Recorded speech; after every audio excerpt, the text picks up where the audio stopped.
ಕರ್ನಾಟಕ ಕಾರ್ಯನಿರತ ಪತ್ರಕರ್ತರ ಧ್ವನಿ ಸಂಘಟನೆಯ ಜಿಲ್ಲಾ ಪ್ರಧಾನ ಕಾರ್ಯದರ್ಶಿಗಳಾದ ಡಾಕ್ಟರ್ ಮೋಹನ್ ಕುಮಾರ್ ಅವರು ಇತ್ತೀಚೆಗೆ ನಿಧನರಾಗಿತ್ತು.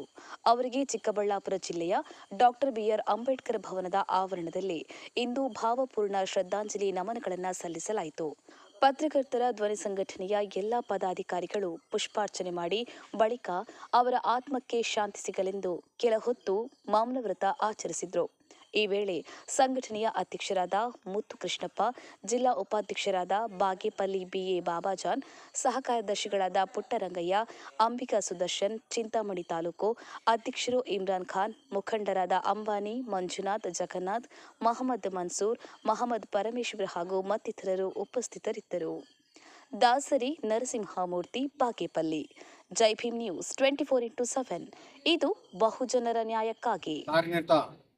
ಪತ್ರಕರ್ತರ ಧ್ವನಿ ಜಿಲ್ಲಾ ಸಂಘಟನೆ ವತಿಯಿಂದ ನಮ್ಮ ಜಿಲ್ಲಾ ಪ್ರಧಾನ ಕಾರ್ಯದರ್ಶಿಗಳಾದಂತಹ ಡಾಕ್ಟರ್ ಮೋಹನ್ ಕುಮಾರ್ ಸರ್ ಅವರು ಇತ್ತೀಚೆಗೆ ಆರೋಗ್ಯದ ಸಮಸ್ಯೆ ಉಂಟಾಗಿ ಮರಣ ಹೊಂದಿದ್ದಾರೆ.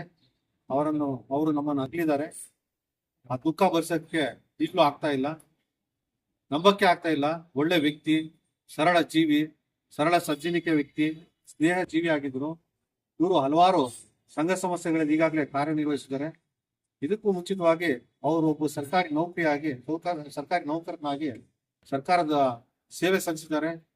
ಒಬ್ಬ ಅಧಿಕಾರಿಯಾಗಿ ಸೇವೆ ಸಲ್ಲಿಸಿದ್ದಾರೆ.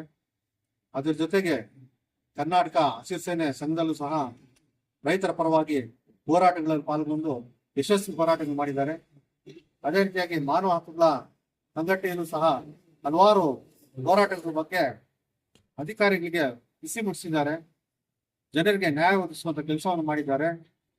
ಹಾಗೆ ನಮ್ಮ ಕಾರ್ಯನಿರತ ಪತ್ರಕರ್ತರ ಧ್ವನಿ ಸಂಘಟನೆಯ ಜಿಲ್ಲಾ ಪ್ರಧಾನ ಕಾರ್ಯದರ್ಶಿಗಳಾದ ಮೇಲೆ ಜಿಲ್ಲಾಧ್ಯಕ್ಷರಾದ ಮುದ್ದುಕೃಷ್ಣರವರು ಹಾಗೂ ಡಾಕ್ಟರ್ ಮೋಹನ್ ಕುಮಾರ್ ಸರ್ ಅವರು ಪ್ರಧಾನ ಕಾರ್ಯದರ್ಶಿಗಳು ಜಿಲ್ಲಾ ಮಟ್ಟದಲ್ಲಿ ಜಿಲ್ಲಾ ಪದಾಧಿಕಾರಿಗಳು ಸೇರಿದಂತೆ ಎಲ್ಲಾ ತಾಲೂಕುಗಳು ಸಂಘಟನೆ ಬಲಪಡಿಸಿದ್ದಾರೆ.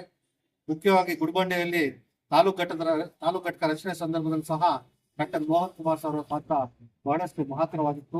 ಅದೇ ರೀತಿಯಾಗಿ ಮೊನ್ನೆ ತಾನೇ ಚಿಂತಾಮಣಿ ತಾಲೂಕಿನಲ್ಲಿ ಅಲ್ಲೂ ಹೋಗಿ ಮೋಹನ್ ಕುಮಾರ್ ಸರ್ ಅವರು ಹಾಗೂ ಪದಾಧಿಕಾರಿಗಳು ಹೀಗೆ ಸಂಘಟನೆ ಬಲಪಡಿಸಲು ತುಂಬಾ ಒತ್ತು ಕೊಡ್ತಾ ಇದ್ರು. ಒಳ್ಳೆ ಸ್ನೇಹಜೀವಿ ಆಗಿದ್ರು, ಸಾಮಾಜಿಕ ಸೇವೆ ಮಾಡ್ತಾ ಇದ್ರು.